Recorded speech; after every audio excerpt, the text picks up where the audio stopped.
Selanjutnya insya Allah ke depan kita akan mengkaji, ada 2 kitab yang insya Allah kita akan baca setiap majelisnya. Yang pertama judulnya Safinatun Najah. Ini kitab fikih yang dikarang oleh seorang faqih namanya Syekh Salim bin Abdullah bin Sa'ad bin Sumair Al-Hadrami Asy-Syafi'i. Kalau kita ke pondok-pondok pesantren di Jawa itu pada baca juga tuh buat yang kelas muqaddimahnya.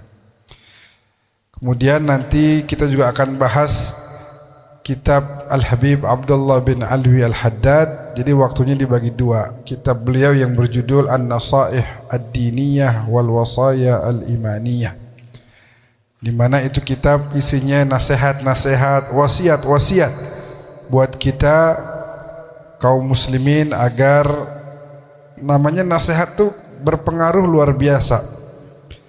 Allah bilang di Al-Quran misalnya wadzakir fa inna dzikra tanfa'ul mu'minin. Kasih nasihat buat orang lain karena nasihat itu sangat bermanfaat. Contoh, orang yang ninggalin kewajiban sholat, dia tahu nih sholat wajib tapi dia hatinya lalai. Begitu dinasehatin, bukan karena dia nggak tahu, kita nasehatin dia ini bukan karena dia nggak tahu, dia tahu, cuman lagi lalai hatinya. Jangan begini, ayo kapan mau jalanin, ini kewajiban dari Allah. Kalau ente pengen punya hidup rapi, lurus, lancar urusan, ayo sholat. Apalagi ntar bukan hanya lancar di dunia, di akhirat juga urusan ente kelar nanti, bisa masuk surga. Nasihat begitu kan kadang-kadang bisa menyentuh hati orang tersebut. Oh iya benar juga padahal tibang berapa menit doang kok, gue males banget. Nah itu nasihat. Itu yang akan kita baca, Nasaih Ad-Diniyah wal Wasaya Al-Imaniyah. Dalam muqaddimahnya di sini disebutkan, Bismillahirrahmanirrahim, Alhamdulillahilladzi da'a ilal fiqhi fid din. Faqala ta'ala falawla nafara min kulli firqatin minhum ta'ifatun liyatafaqahu fid din.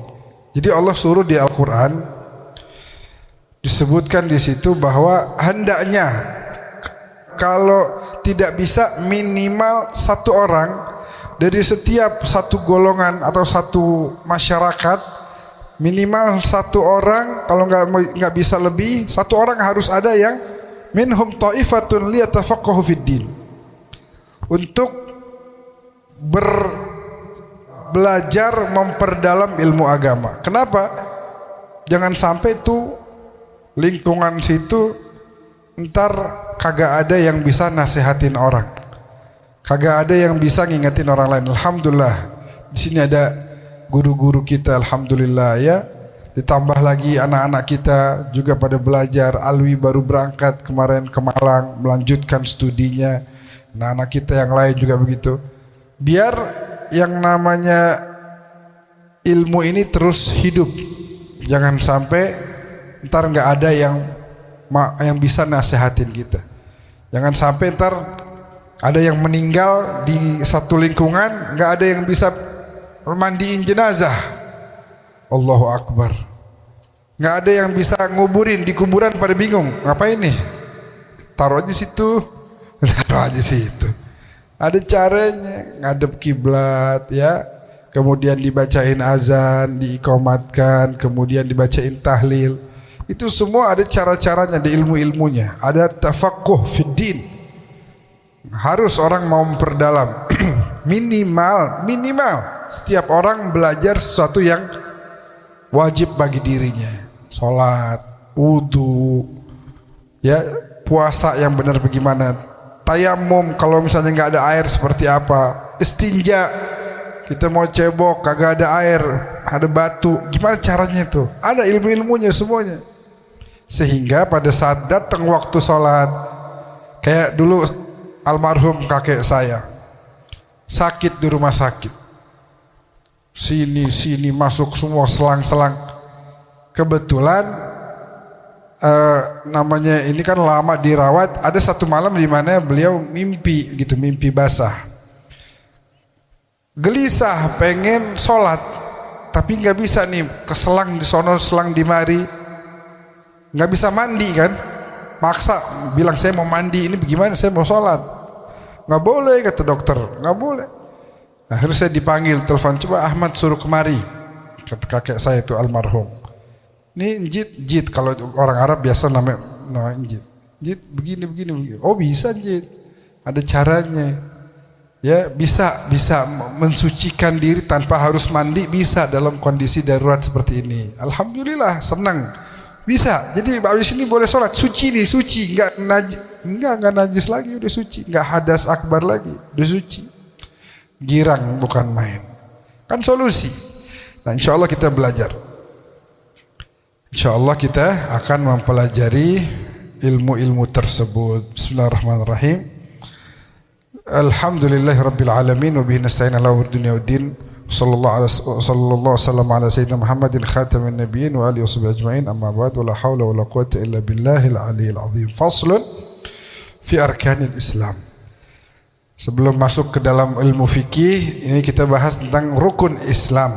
Apa itu rukun Islam? Arkanul Islam khamsah. Ada 5. Apa aja? Syahadatu an la ilaha illallah wa anna Muhammadar Rasulullah wa iqamus salah wa ita'uz zakah wa shaumu Ramadan wa hajjul bait man istata'a ilaihi sabila. Yang pertama baca syahadat. Baca asyhadu an la ilaha illallah wa asyhadu anna Muhammadan Rasulullah. Kemudian yang kedua mendirikan salat. Ini rukun Islam nih. Islam itu berdiri di atas rukun-rukunnya.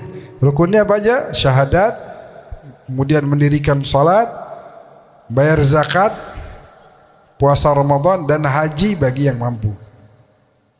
Syahadat kita tahu, 2 kalimat syahadat. Orang kalau masuk Islam, kita bimbing baca syahadat. Dari situ dia resmi tuh.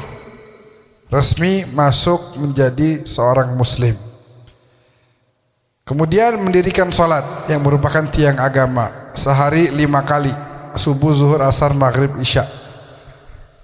Setelah itu zakat. Ini juga zakat penting. Waktu itu saya lagi di rumah guru saya di Depok. Beliau nasihatin, ada satu orang cerita susah, usahanya lagi rada mampet begitu. Orang berada, rumahnya banyak, gede-gede lagi. Langsung ditembak sama guru saya itu. Udah berapa tahun lo gak bayar zakat? Mikir dia, bisikin saya, nanti ajarin saya zakat ya, saya malu ngomong sama Habib katanya, sama guru saya nih. Ntar antum ajarin saya apa aja yang harus saya bayar. Bener, saya udah lama banget gak bayar. Saya pikir ya udah dah, kan sedekah juga sering saya keluarin gitu, kadang hari Jumat apa gimana. Ini ternyata saya lupa ada sesuatu yang wajib untuk dibayarkan. Ada hak orang yang ada pada kantong saya, begitu, yang harus ditunaikan. Lah kalau hak orang kita pegang, nah, berarti wajar kalau kemudian urusan kita menjadi sulit. Wal iyadzubillah min. Shaumu Ramadan yang kira-kira sebulan lalu kita baru keluar dari bulan yang mulia itu, ya, puasa di bulan suci Ramadan. Dan haji ke Baitullah. Ini sekarang jamaah udah pada mulai nih. Nah, kita berharap mudah-mudahan bisa ibadah haji. Amin ya rabbal alamin. Kalau bisa pada nabung dah, biar dikit. Biar dikit sehari itu nabung. Ceban, ya. Kalau ada duit lagi tambah, habis dapat apa? Arisan mama misalnya nih, dapat arisan, taruh deh tuh tabungan, taruh. Berapa dapatnya gope? Misalnya taruh 300.000 di situ. Biasanya ntar kalau udah mau daftar, misalnya masih kurang pun, ntar ada aja rezekinya. Itu bukti bahwa kita beneran mau. Kayak orang mau beli motor kan nabung, kebeli itu motor. Orang mau haji buktinya nabung dulu gitu. Kalau nggak nabung susah. Jadi sebisa mungkin nabung. Ada duit taruh. Karena kalau nggak begitu habis aja tuh duit. Tabung aja, ntar insya Allah ada jalannya. Ada nggak orang nggak baca syahadat ntar di akhirat selamat? Ada nggak kira-kira? Hah? Nggak ada ya? Karena masuk Islam kudu syahadat. Tapi tempo hari saya dengar kajian Syekh Ali Jum'ah, Syekh Al-Azhar di Mesir. Beliau menggambarkan ada aja orang yang bisa jadi ada orang yang belum sempat baca syahadat tapi bisa jadi selamat. Nah, bagaimana tuh? Contohnya diantaranya, anggap nih orang, kata beliau itu di Afrika, sono di Afrika ada pulau kecil, munazil anin nas, nggak ada orang lain yang nyampe ke situ. Jadi di pulau itu cuman ada ya mereka lahir turun temurun mereka aja. Makan dari situ ikan yang ada di pulau tersebut. Udah, hidupnya begitu. Nggak ada sinyal, nggak ada listrik, nggak ada orang datang buat berdakwah. Sampai meninggal nggak baca syahadat, nggak beriman. Kira-kira gimana nasibnya tuh? Jangan mereka lah, anggap kita nih sekarang tinggal di pulau. Ntar di akhirat tiba-tiba ditanya, kenapa nggak beriman? Apa jawaban kita? Yang model begitu, bagaimana pantasnya diazab apa dirahmatin kira-kira? Hah? Diazab? Dirahmatin? Ini ada dua mazhab berbeda di sini. Biasa. Tinggal mau ikut imam yang mana. Ya. Nah, kalau yang model begitu, yurja minhum usul rahmatillah. Boleh berharap, bisa diharapkan ini orang dapat rahmat. Karena Al-Quran bilang apa? Wa ma kunna mu'adzibina hatta nab'atha rasula. Sekali-kali kita nggak akan mengazab sebelum kita mengutus seorang rasul atau pemberi peringatan. Atau misalnya juga ada namanya ahlul fatrah kan? Pernah dengar gak?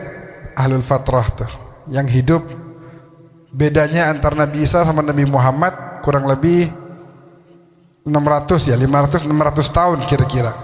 Nah, ini disebutnya ahlul fatrah. Nggak ada nabi yang datang, nggak ada orang ingetin kita nggak tahu apa itu Tuhan, hidup yang kita tahu aja, baik sama orang, bantuin orang, ya udah gitu aja setahu kita.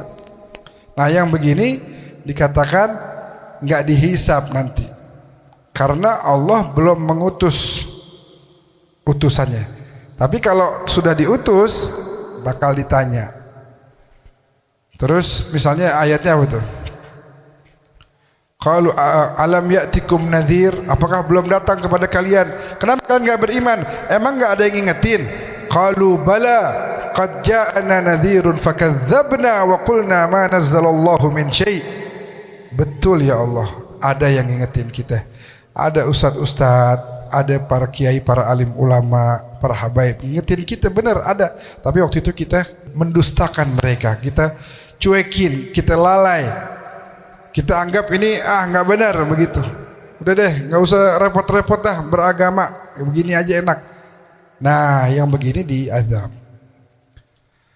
Itu yang pertama. Ada yang kedua, misalnya orang anggap remaja nih, ukuran anak hadroh begini, non muslim, umurnya sama misalnya kayak begini, lagi mulai belajar, oh jadi ada juga agama lain nih. Dia baca buku-buku ulama-ulama kita, dia mulai kaji Al-Quran, dengerin ceramah-ceramah, ya.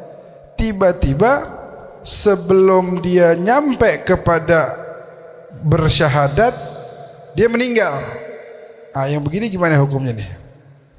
Kita nahkum bidzahir boleh, tapi menyatakan sesuatu yang merupakan hak prerogatif Allah tidak boleh.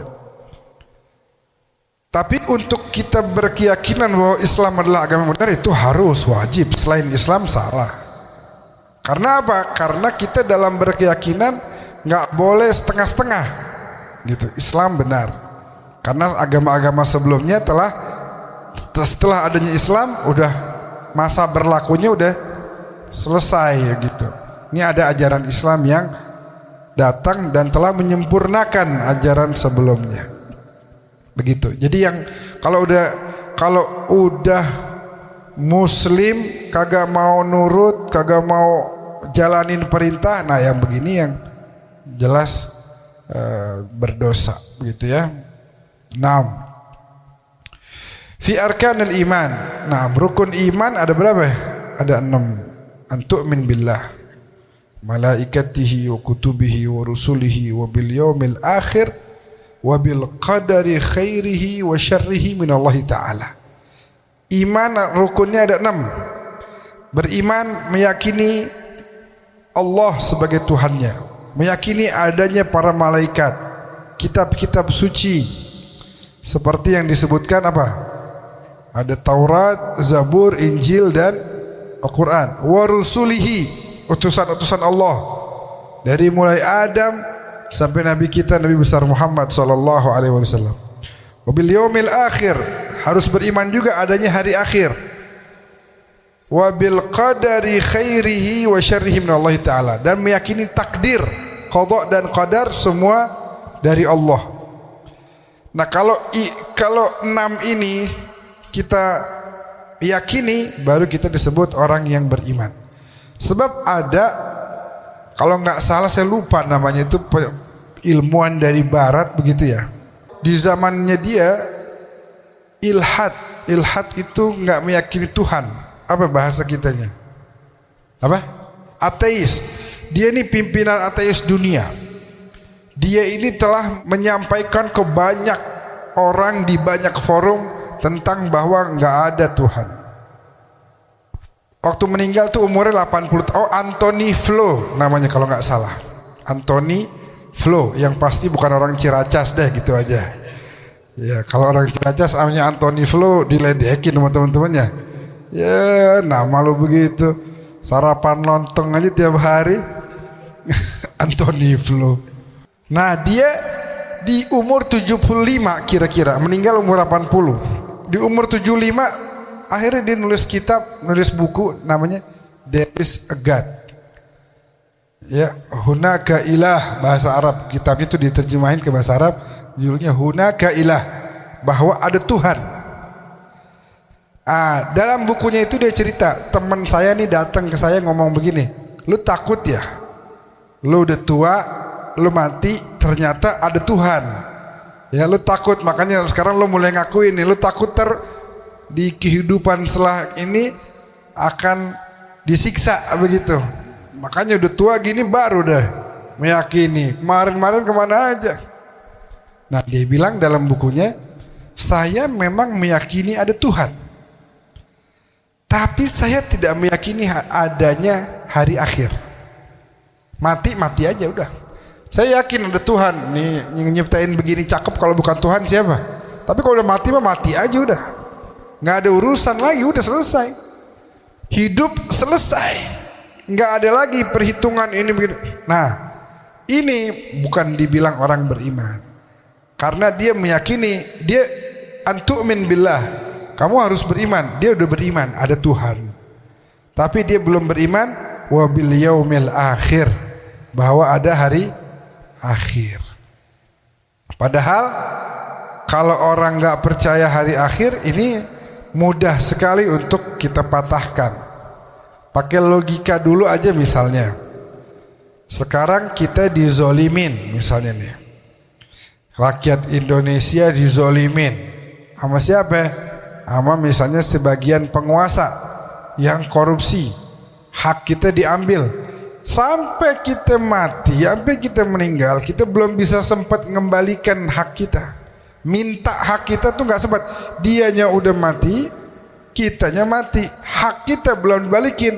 Sedangkan dia selama di dunia hidup nikmat banget, duitnya banyak banget, kita susah. Sampai ada di Sukabumi yang meninggal gara-gara kelaparan. Meninggal, kenapa sakit ini? Enggak, kecelakaan, enggak, kenapa? Lapar. Allahu Akbar. Nah, ketika hidup di dunia itu selesai dan keadilan belum sempat berdiri tegak, apakah kemudian yang dizolimi nggak sempat, nggak akan ada kesempatan untuk menuntut keadilan?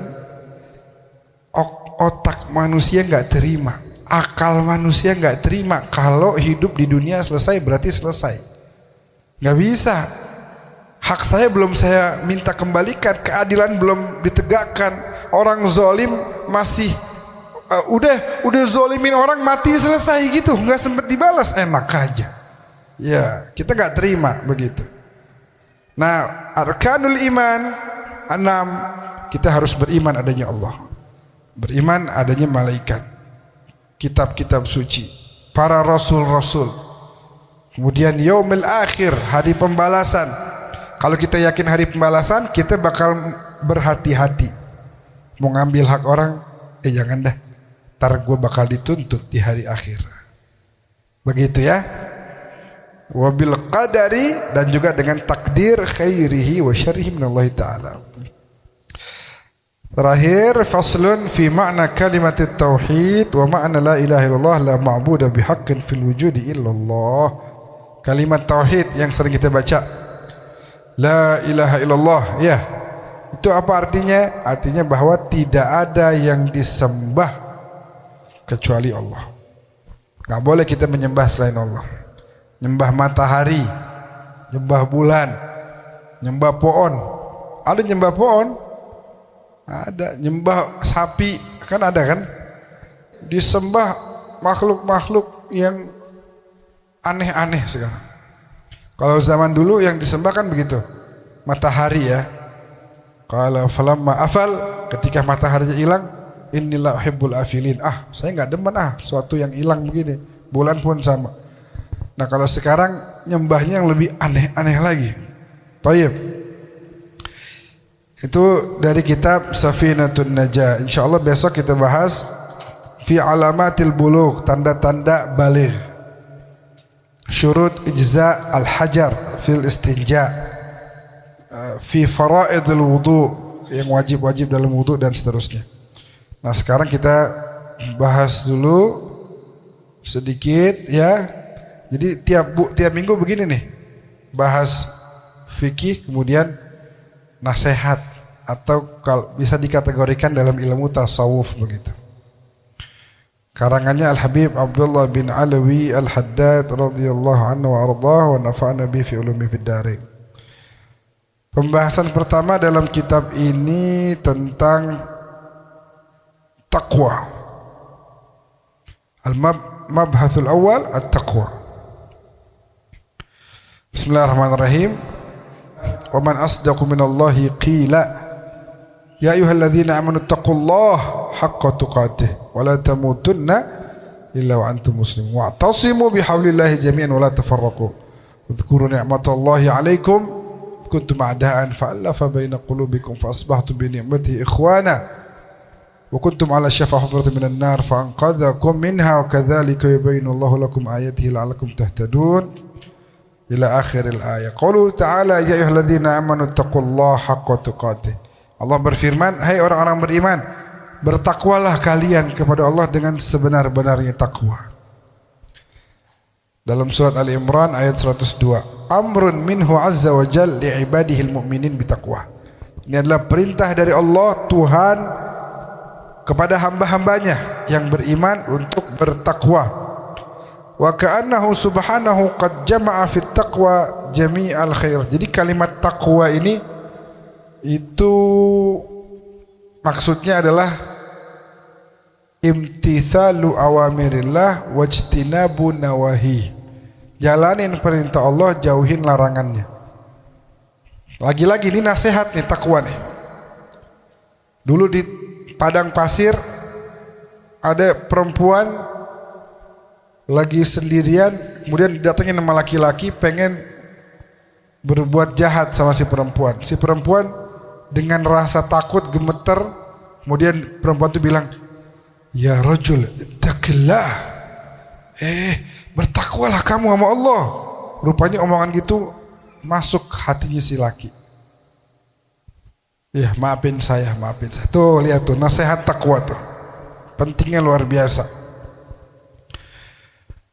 Wa ka'annahu subhanahu qad jama'a fi taqwa jami'al khairat al-ajilah wal ajilah. Dalam takwa itu ada seluruh kebaikan baik di dunia dan di akhirat. Thumma amara ibadahu al-mu'minin biha liyafuzu wa yadhfaru bima ja'alahu fiha min al-khair was salah was sa'adah wal falah. rahmatan bi'ibadihil mu'minin wa kana bil mu'minin rahima. Jadi ketika Allah nyuruh bertakwalah kalian, itu Allah lagi pengen kita semua mendapatkan setiap kebaikan, kebahagiaan, keselamatan, rahmat dari Allah bagi hamba-hambanya. Takwa itu adalah wasiat dari Allah untuk seluruh hamba-hambanya. Jadi dalam Al-Quran Allah bilang, qala Allah Ta'ala wa laqad wassayna alladhina utul kitaba min qablikum wa iyyakum anittaqullah. Sungguh aku telah wasiatkan kepada orang-orang sebelum kalian yang telah mendapatkan kitab-kitab zaman dahulu dan kepada kalian. Apa wasiat Tuhan? Ittaqullah. Bertakwalah kalian kepada Allah. Fama min khairin ajilin wala ajilin zahirin wala batinin illa wattaqwa sabilun musilun ilaih. Maka perhatikan baik-baik, semua kita mau kebaikan. Rezeki kebaikan bukan? Kebahagiaan kebaikan bukan? Rumah tangga yang baik, yang harmonis kebaikan bukan? Anak soleh kebaikan bukan? Habib Abdullah bilang mengomentari firman Allah, maka tidak ada kebaikan yang sekarang di dunia. Kebaikan yang tadi yang kita mau tuh, sorga, dunia, semua nih, zahir atau batin, semua itu kebaikan yang tadi kita bilang kebaikan. Illa, kata Habib Abdullah Haddad, wattaqwa sabilun musilun ilaih, bahwa kemudian takwa adalah jalan untuk sampai kepadanya.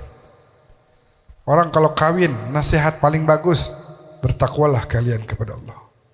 Khutbah Jumat wajib disampaikan, ittaqullah, bertakwalah kalian kepada Allah. Kemudian wasilatun muballighatun lah, dan dia adalah perantara, takwa adalah perantara untuk kita sampai kepadanya.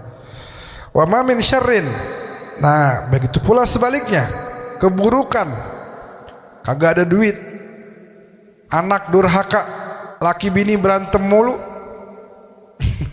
Misalnya nih, contohnya, apalagi neraka, masuk neraka, a'udzubillah min dzalik. Setiap keburukan, ajilin, zahirin, batinin, illa wa taqwa hirzun hariz, hisnun hasin lissalamati minhu. Maka takwa adalah penjaga kita untuk terbebas dari itu semuanya. Dia adalah tameng, dan dia adalah penjaga buat kita untuk selamat dari itu semua. Untuk selamat dari itu semua. Wan najat min dararihi, dan keselamatan dari keburukan-keburukannya. Wa kam 'allaqallahu al-'azim fi kitabihil aziz 'ala taqwa min khairatin 'azimah wa sa'adatin jasimah. Allah kalau ngomong kebaikan atau kebahagiaan pasti dinisbatkannya, caranya harus lewat takwa. Famin dzalikal ma'iyya al-ilahiyyah al-hifdhiyyah al-lutfiyyah, qala Allah Ta'ala wattaqullaha wa'lamu annallaha ma'al muttaqin. Tadi kan Allah bilang tuh, setiap kita harus bertakwa. Imam Haddad bilang, karena takwa adalah jalan untuk kita mendapat kesenangan, kebahagiaan, kebaikan. Contoh ayatnya ada, wattaqullah, bertakwalah kepada Allah. Kenapa? Wa'lamu annallaha ma'al muttaqin, dan ketahuilah bahwa Allah selalu ada bersama orang bertakwa. Dikasih duit yang syubhat, ogah, nggak mau, saya mau bersama Allah. Sebab kalau saya nggak bertakwa, nanti Allah nggak bersama saya. Bayangin, Allah jauh dari kita. Oh, na'udzubillah min dzalik. Imam Al-Haddad juga dalam nasihat yang lain bilang apa? Wa ta'atuhu ghina ad-darain falzam wa fiha al-'izzu lil 'abdi adh-dhalili wa fi asyanihi 'arun wa nar wa fiha al-bu'd. Nah, kalau orang enggak bertakwa, bu'd, jauh dari Allah. Bayangin kita jauh dari Allah. Kita jauh dari pencipta langit dan bumi, pemilik surga, kenikmatan semua seisinya ini, semua milik Allah. Kita jauh, ya. Kayaknya nggak enak banget hidup begitu ya. Kemudian ada lagi wa min dzalika al-ilmul ladunni, qala Allah taala, ada juga kebaikan lain kalau kita bertakwa, yaitu misalnya dapat ilmu ladunni. Ilmu ladunni itu apa? Ilmu yang langsung Allah turunin, kagak pakai belajar, nggak pakai ngaji kayak kita begini nih. Ada caranya bertakwa. Itu akan dapat sebagian dari ilmu ladunni. Wattaqullah, bertakwalah kepada Allah, wa yu'allimukumullah, nanti kalian diajarin sama Allah, diajarin langsung sama Allah, bukan mubaligh lagi, bukan ustadz lagi kayak ya, beliau-beliau nih, tapi langsung dapat dari Allah. Wah, dahsyat banget. Kita diajari ilmu sama para ustadz aja udah girang banget, apalagi ketemu wali-wali. Wah, apalagi ketemu Nabi, ketemu Rasul, ini diajarin langsung sama Allah Ta'ala. Bayangin, kayak Nabi Muhammad dapat ilmu langsung dari Allah. Apa kata Nabi? Adabani Rabbi fa ahsana ta'dibi. Saya ini dapat dari Allah ilmu, dan karena itulah budi pekertinya Nabi itu selalu paling sempurna. Jadi safinah tadi artinya kalau dari segi bahasa safinah itu kapal ya, karena bukunya juga gambarnya gambar kapal. Kapal siapa dulu yang nyelamatin umatnya? Kapal Nabi Nuh. Ada lagi Nabi Muhammad juga, beliau menggambarkan sebagaimana di qasidahnya Imam Haddad. Setelah Imam Haddad bilang ahlu baitil Mustafa tuhuri hum amanul ardi faddakiri syubbihu bil anjumi zuhuri mithla ma qad jaa fi sunan. Setelah itu apa? Wasafinun lin najati idza khifta min tufani kulli adha fanju fiha la takunu kadha wa'tasim billahi wasta'ini. Wasafinun, jadi Nabi pernah gambarin mathalu ahli baiti fikum kamathali safinati Nuh, man rakibaha naja wa man takhallafa anha ghariqa wa hawa. Ini saya punya keluarga nih, kata Nabi nih. Tuh, ini seperti kapal Nabi Nuh. Kalau mau naik selamat, kalau kagak mau naik tenggelam. Nabi Nuh anaknya aja nggak selamat. Kanaan. Ya bunayya irkab ma'ana, anakku ayo naik sini. Kata anaknya apa? Ya sa'awi ila jabalin ya'simuni minal ma'. Ogah dah, saya mau naik ke gunung aja ntar biar saya selamat. Enggak bisa. Sampai Nabi Nuh doakan, ya Allah, itu anak saya belum naik itu. Kata Allah, innahu laisa min ahlik, dia bukan lagi anggota keluarga. Innahu amalun ghairu salih, sebab amalnya kagak baik. Nah, anak kagak naik, kagak selamat. Anak Nabi Nuh kagak naik, kagak selamat. Orang jauh kagak ada hubungan keluarga sama Nabi Nuh, naik selamat. Jangankan orang, hewan-hewan yang naik selamat juga. Hewan, anaknya kagak selamat. Hewan selamat sebab naik. Lah kita juga begitu. Kita kudu ikut nih ajaran yang dibawa oleh Rasulullah sallallahu alaihi wasallam. Kalau kita mau selamat, kalau enggak kagak bakal selamat. Siapapun dia, pamannya Nabi kagak mau, kagak selamat. Tabbat yada Abi Lahab, sampai begitu. Nah, karena kagak mau ikut. Kalau kita ikut, padahal kita tinggal jauh banget sama Nabi, jaraknya jauh. Mekah Madinah kemari kan jauh banget. Waktunya juga jauh. Tapi kita mau ikut, selamat kita. Begitu. Bilal orang Habasyah Ethiopia selamat. Salman orang Persia selamat. Hudzaifah orang Yaman selamat. Bukan orang Mekah Madinah, bukan Bani Hashim, bukan, tapi selamat sebab ikut. Uwais Al-Qarni dari Qarn Yaman selamat. Tapi bahkan Abu Lahab sekalipun kalau enggak ini kagak selamat, gitu ya. Wallahu a'lam bishawab. Mudah-mudahan kita jadi orang-orang yang selamat. di dunia dan di akhirat karena ikut dengan ajaran Nabi besar Muhammad sallallahu alaihi wasallam.